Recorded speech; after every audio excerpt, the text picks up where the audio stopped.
जय गुरुदेव। शक्तिपात कुंडलिनी महायोग भाग 26 से आगे। उसके लिए गुरु के ही पास समित पनी जावे, ऐसा श्रुति का उपदेश है। ब्रह्म ज्ञान को देने वाली शक्ति के उद्बोधनार्थ गुरु के पास ही जावे, बिना गुरु के उसकी प्राप्ति नहीं हो सकती, जैसा कि श्रुति का उपदेश है।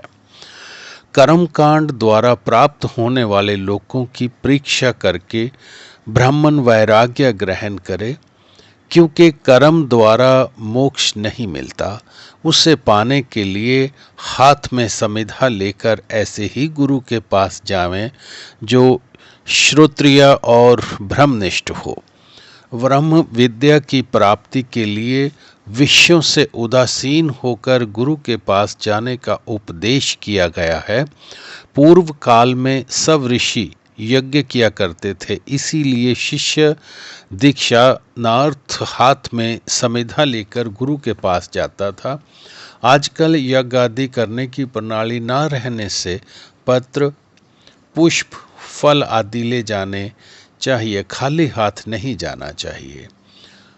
समिति अपनी कहने का अर्थ ये नहीं है कि उस काल में समिधा के अतिरिक्त फल पुष्प ना ले जाते होंगे, तब समिधा ही क्यों कहा गया है? इसके दो कारण प्रतीत होते हैं। प्रथम तो शिष्य के अंदर ज्ञान अग्नि जलाने का अभिलाषी है और अग्नि दो अरण्यों से प्रकट होती है, इसलिए समिधा ले जाने और उसकी ज्ञान अग्नि प्राप्त करने की इच्छा का द्योतक है।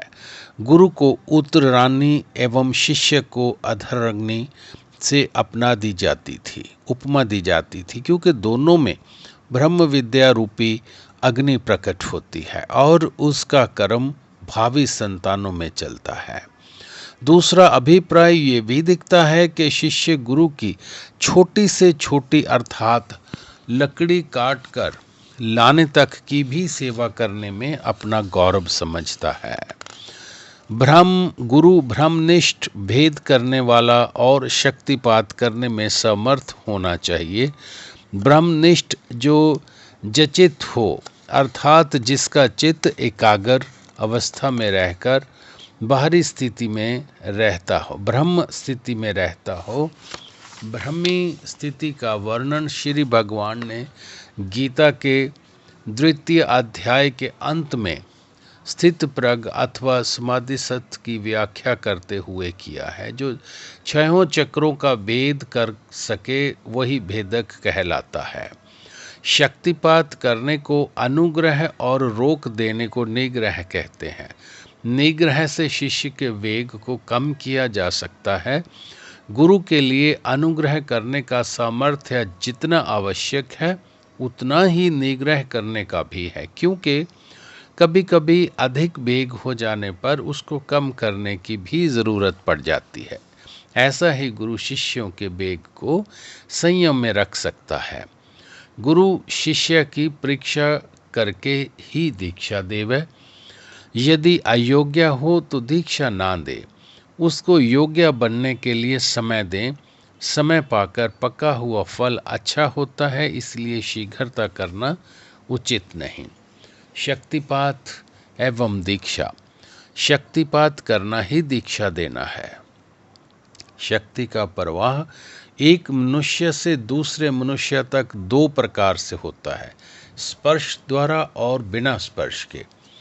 आगे चलकर ये बताया जाएगा कि शरीर के भीतर शक्ति का प्रवाह नाड़ियों के आश्रय से होता है, परंतु जब वह शरीर के बाहर भी संक्रमित होता है तब उसकी गति किस तत्व के आश्रय होती है?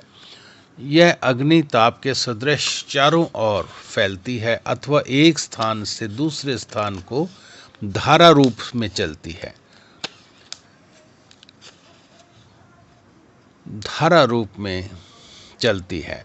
क्या उसकी गति का अनुभव हो सकता है? यदि होता है तो उसका स्वरूप क्या है? इत्यादि अनेक प्रश्न यहाँ पर उत्पन्न होते हैं। यो एक स्वतंत्र विज्ञान का विषय है। इस विषय का आधुनिक वैज्ञानिक पद्धति पर अन्वेषणों के अभाव के कारण तत्वत विवेचन करना तो असंप्रवाय ही है, परंतु साधन करने वाले कुछ महानुभावों के अनुभवों और अनुमानों के आधार पर उक्त प्रश्नों पर थोड़ा प्रकाश डाला जा सकता है। यह बात तो अनुभूत ही है कि शक्ति एक स्थान से दूसरे स्थान को प्रवाहित होती है और मनुष्य के शरीर अथवा प्रवास के चारों ओर इस प्रकार फैलती है जैसे तप्त गोले से उष्णता। यह भी प्रतीत होता है कि उसकी गति का मार्ग मीडियम वायु नहीं है। संभव है कि आकाश तत्व ईथर अथवा उससे भी सूक्ष्म अन्य कोई तत्व हो। हम उसे समष्टि प्राण मंडल कहते हैं। सांख्य की परिभाषा अनुसार संभत उसको मनस्तत्व अथवा महतत्व भी कह सकते हैं। कभी कभी शक्ति की गति गोली की तरह सीधी भी होती है। किसी किसी शक्ति का अस्तित्व स्पर्शेंद्रियों द्वारा होता देखा जाता है, परंतु सूक्ष्म विषय होने के कारण अभ्यास की प्रारंभिक अवस्था में अनुभव गम्य नहीं होता। किसी किसी अभ्यासी को विद्युत प्रकाशमय दृष्टिगोचर होता है। यह प्रकाश नाड़ियों के अंतर में और नाड़ियों के बाहर भी गतिमान दिख पड़ता है। जय गुरुदेव।